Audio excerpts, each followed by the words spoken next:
अस्सलामु अलैकुम वरहमतुल्लाहि वबरकातुहू। कैसे हैं नाज़रीन इकराम, उम्मीद करते हैं खैर आफ़ियत से होंगे। अल्लाह रब्बुल इज़्ज़त आपकी तमाम परेशानियों को दूर फरमाए। अल्लाह रब्बुल इज़्ज़त आपके कारोबार में बेपनाह बरकतें अता फरमाए। प्यारे दोस्तों, आज की इस वीडियो में ऐसी पावरफुल सूरह के बारे में बात करने वाले हैं। अगर आपने अपनी ज़िंदगी में सिर्फ़ एक मरतबा सुनने और पढ़ने का मामूल बना लिया तो इंशाअल्लाह आप अपनी ज़िंदगी को बदल देंगे। आपकी ज़िंदगी में कभी भी परेशानियां नहीं आएंगी, आप किसी के भी मोहताज नहीं रहेंगे। तो प्यारे दोस्तों, आपको एक ऐसी सूरह मिल रही है जिससे आपकी ज़िंदगी बदल जाए। आप कभी भी किसी के मोहताज नहीं रहेंगे। आपके घर में मालो दौलत की बारिश हो, आपके घर में रिस्क की बारिश हो, हर बला हर मुसीबत से आप महफूज रहेंगे।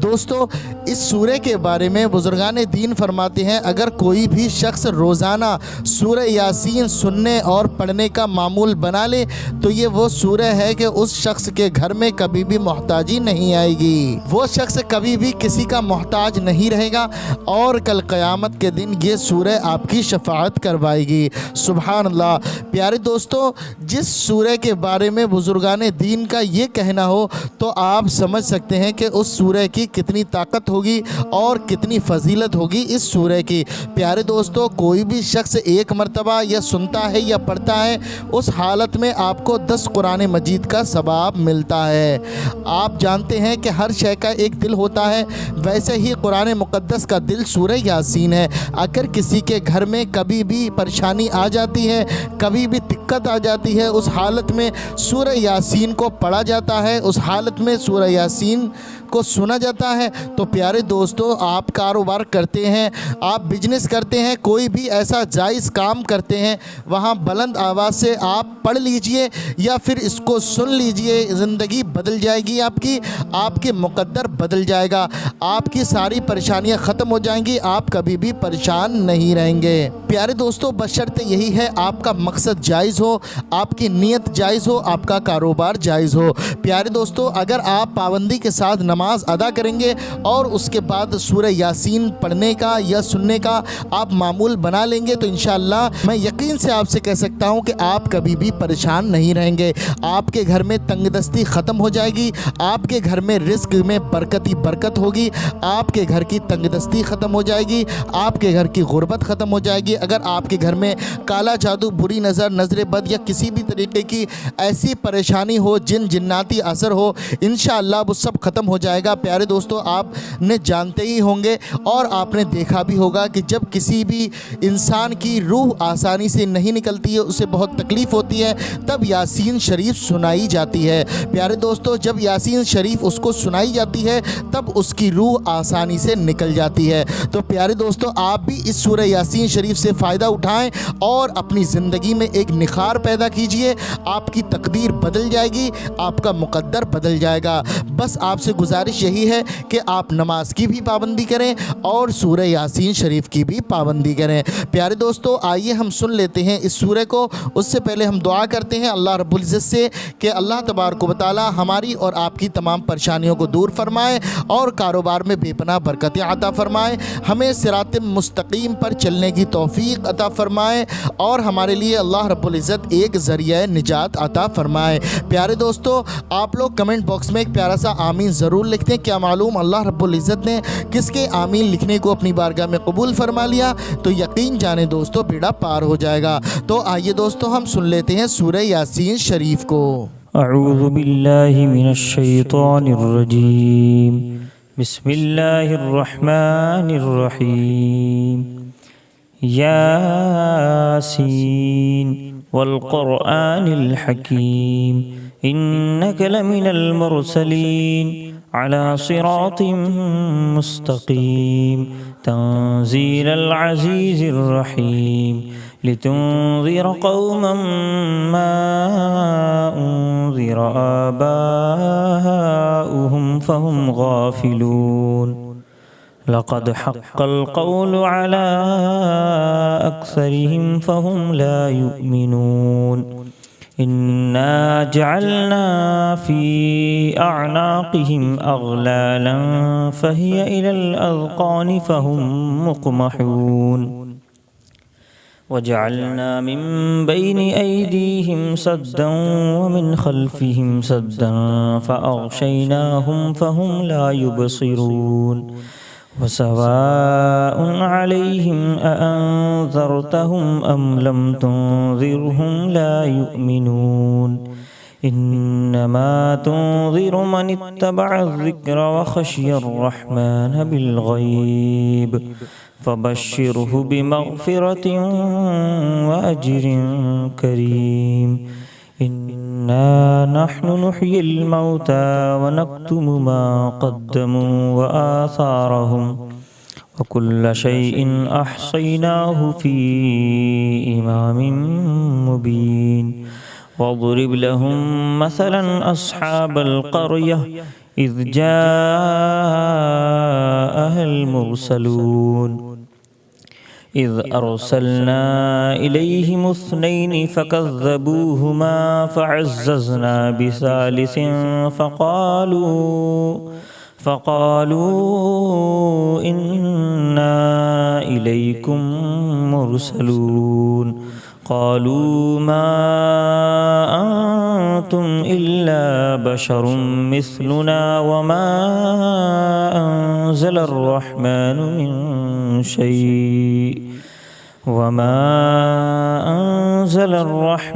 من شيء إن أنتم إلا تكذبون قالوا ربنا يعلم إنا إليكم لمرسلون وما علينا إلا البلاغ المبين قالوا إنا تطيرنا بكم لئن لم تنتهوا لنرجمنكم وليمسنكم منا عذاب أليم قالوا طائركم معكم أئن ذكرتم بل أنتم قوم مسرفون وجاء من أقصى المدينة رجل يسعى قال يا قوم اتبعوا المرسلين اتبعوا من لا يسألكم أجرا وهم مهتدون وما لي لا أعبد الذي فطرني وإليه ترجعون أأتخذ من دونه آلهة إن يردني الرحمن بضر لا تغني عني شفاعتهم شيئا ولا ينقذون إني إذا لفي ضلال مبين إني آمنت بربكم فاسمعون قيل ادخل الجنة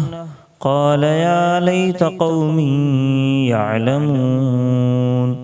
بما غفر لي ربي وجعلني من المكرمين وما أنزلنا على قومه من بعده من جند من السماء وما كنا منزلين إن كانت إلا صيحة واحدة فإذا هم خامدون يا حسرة على العباد ما يأتيهم من رسول إلا كانوا به يستهزئون ألم يروا كم أهلكنا قبلهم من القرون أنهم إليهم لا يرجعون وإن كل لما جميع لدينا محضرون وآية لهم الأرض الميتة أحييناها وأخرجنا منها حبا فمنه يأكلون وجعلنا فيها جنات من نخيل وأعناب وفجرنا فيها من العيون ليأكلوا من ثمره وما عملته أيديهم أفلا يشكرون سبحان الذي خلق الأزواج كلها مما تنبت الأرض ومن أنفسهم لا يعلمون وآية لهم الليل نسلخ منه النهار فإذا هم مظلمون والشمس تجري لمستقر لها ذلك تقدير العزيز العليم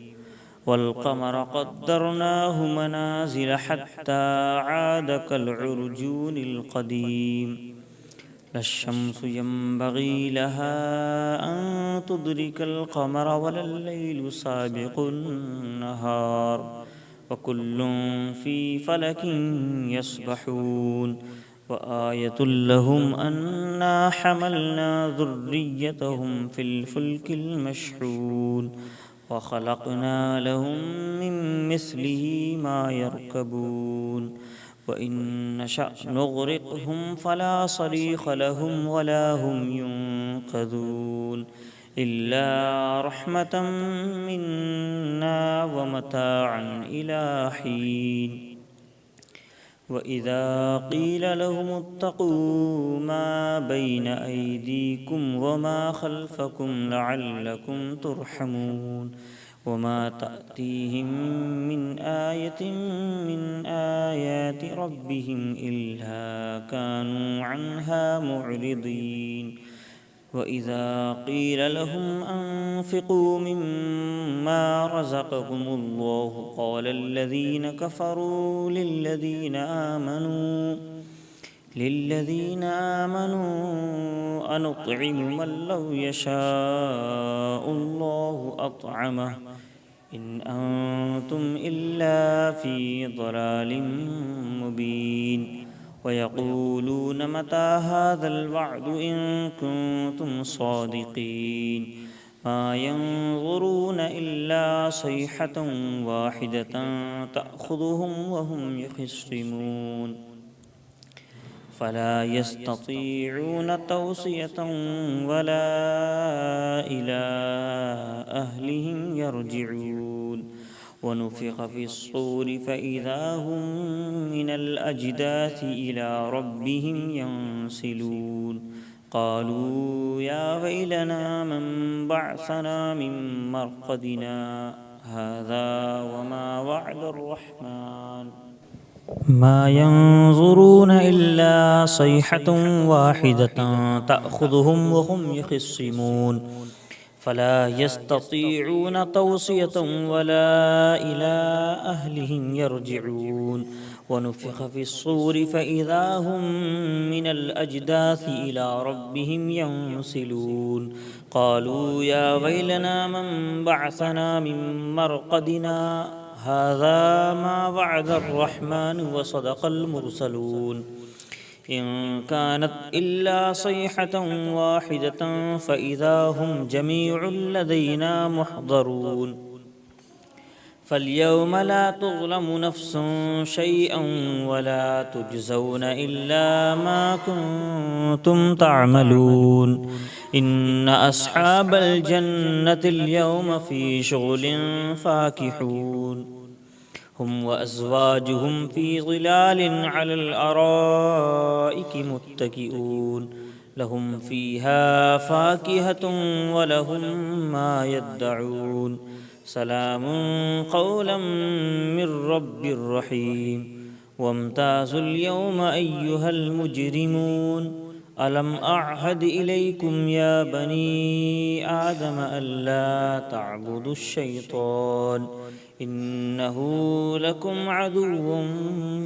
مبين وأن اعبدوني هذا صراط مستقيم ولقد أضل منكم جبلا كثيرا أفلم تكونوا تعقلون هذه جهنم التي كنتم توعدون اصلوها اليوم بما كنتم تكفرون اليوم نختم على أفواههم وتكلمنا أيديهم وتكلمنا أيديهم وتشهد أرجلهم بما كانوا يكسبون ولو نشاء لطمسنا على أعينهم فاستبقوا الصراط فأنى يبصرون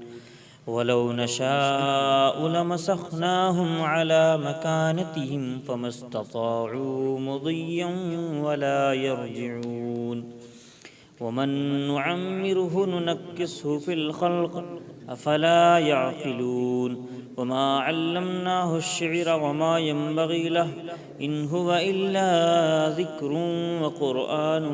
مبين لينذر من كان حيا ويحق القول على الكافرين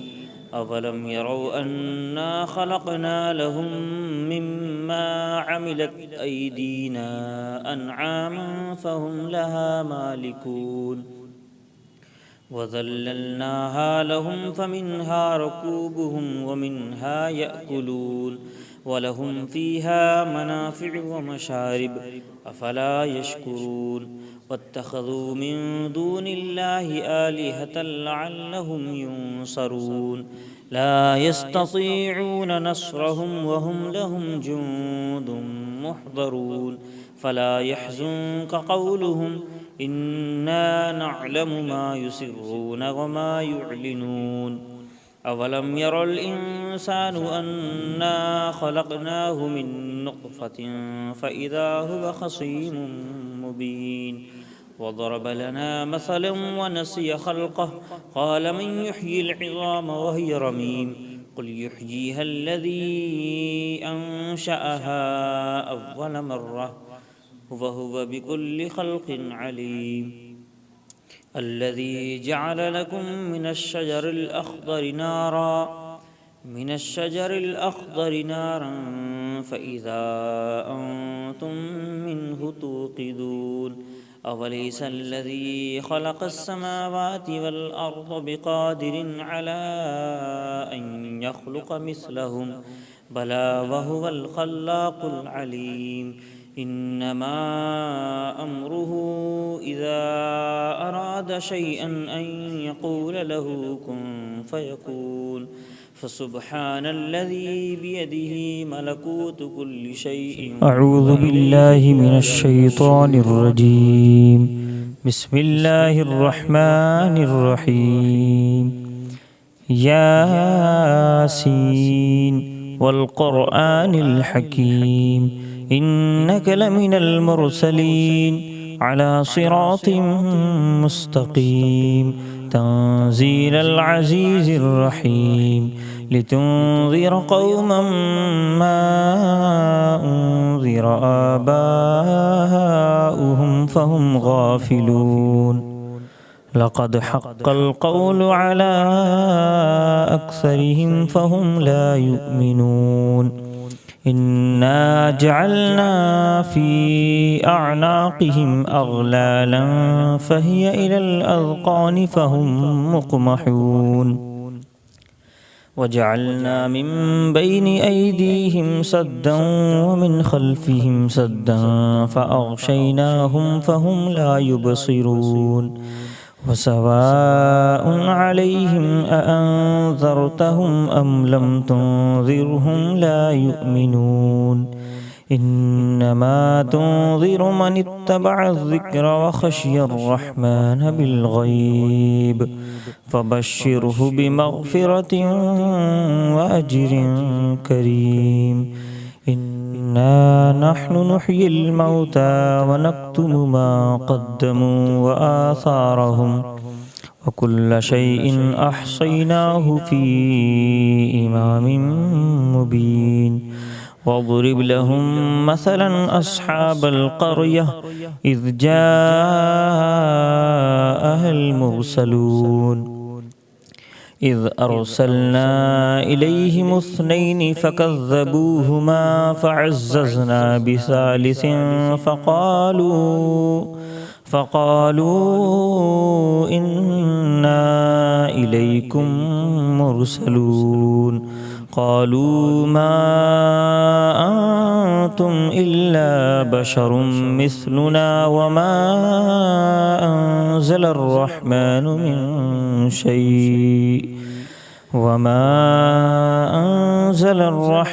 من شيء إن أنتم إلا تكذبون قالوا ربنا يعلم إنا إليكم لمرسلون وما علينا إلا البلاغ المبين قالوا إنا تطيرنا بكم لئن لم تنتهوا لنرجمنكم وليمسنكم منا عذاب أليم قالوا طائركم معكم أئن ذكرتم بل أنتم قوم مسرفون وجاء من أقصى المدينة رجل يسعى قال يا قوم اتبعوا المرسلين اتبعوا من لا يسألكم أجرا وهم مهتدون وما لي لا أعبد الذي فطرني وإليه ترجعون أأتخذ من دونه آلهة إن يردني الرحمن بضر لا تغني عني شفاعتهم شيئا ولا ينقذون إني إذا لفي ضلال مبين إني آمنت بربكم فاسمعون قيل ادخل الجنة قال يا ليت قومي يعلمون بما غفر لي ربي وجعلني من المكرمين وما أنزلنا على قومه من بعده من جند من السماء وما كنا منزلين إن كانت إلا صيحة واحدة فإذا هم خامدون يا حسرة على العباد ما يأتيهم من رسول إلا كانوا به يستهزئون ألم يروا كم أهلكنا قبلهم من القرون أنهم إليهم لا يرجعون وإن كل لما جميع لدينا محضرون وآية لهم الأرض الميتة أحييناها وأخرجنا منها حبا فمنه يأكلون وجعلنا فيها جنات من نخيل وأعناب وفجرنا فيها من العيون ليأكلوا من ثمره وما عملته أيديهم أفلا يشكرون سبحان الذي خلق الأزواج كلها مما تنبت الأرض ومن أنفسهم لا يعلمون وآية لهم الليل نسلخ منه النهار فإذا هم مظلمون والشمس تجري لمستقر لها ذلك تقدير العزيز العليم والقمر قدرناه منازل حتى عاد كالعرجون القديم لا الشمس ينبغي لها أن تدرك القمر ولا الليل سابق النهار وكل في فلك يسبحون وآية لهم أنا حملنا ذريتهم في الفلك المشحون وخلقنا لهم من مثله ما يركبون وإن نشأ نغرقهم فلا صريخ لهم ولا هم ينقذون إلا رحمة منا ومتاعا إلى حين وإذا قيل لهم اتقوا ما بين أيديكم وما خلفكم لعلكم ترحمون وما تأتيهم من آية من آيات ربهم إلا كانوا عنها معرضين وإذا قيل لهم أنفقوا مما رزقكم الله قال الذين كفروا للذين آمنوا أنطعم من لو يشاء الله أطعمه إن أنتم إلا في ضلال مبين ويقولون متى هذا الوعد إن كنتم صادقين ما ينظرون إلا صيحة واحدة تأخذهم وهم يخصمون فلا يستطيعون توصية ولا إلى أهلهم يرجعون ونفخ في الصور فإذا هم من الأجداث إلى ربهم ينسلون قالوا يا ويلنا من بعثنا من مرقدنا هذا وما وعد الرحمن ما ينظرون إلا صيحة واحدة تأخذهم وهم يخصمون فلا يستطيعون توصية ولا إلى أهلهم يرجعون ونفخ في الصور فإذا هم من الأجداث إلى ربهم ينسلون قالوا يا ويلنا من بعثنا من مرقدنا هذا ما وعد الرحمن وصدق المرسلون إن كانت إلا صيحة واحدة فإذا هم جميع لدينا محضرون فاليوم لا تظلم نفس شيئا ولا تجزون إلا ما كنتم تعملون إن أصحاب الجنة اليوم في شغل فاكهون هم وأزواجهم في ظلال على الأرائك متكئون لهم فيها فاكهة ولهم ما يدعون سلام قولا من رب رحيم وامتازوا اليوم أيها المجرمون ألم أعهد إليكم يا بني آدم ألا تعبدوا الشيطان إنه لكم عدو مبين وأن اعبدوني هذا صراط مستقيم ولقد أضل منكم جبلا كثيرا أفلم تكونوا تعقلون هذه جهنم التي كنتم توعدون اصلوها اليوم بما كنتم تكفرون اليوم نختم على أفواههم وتكلمنا أيديهم وتشهد أرجلهم بما كانوا يكسبون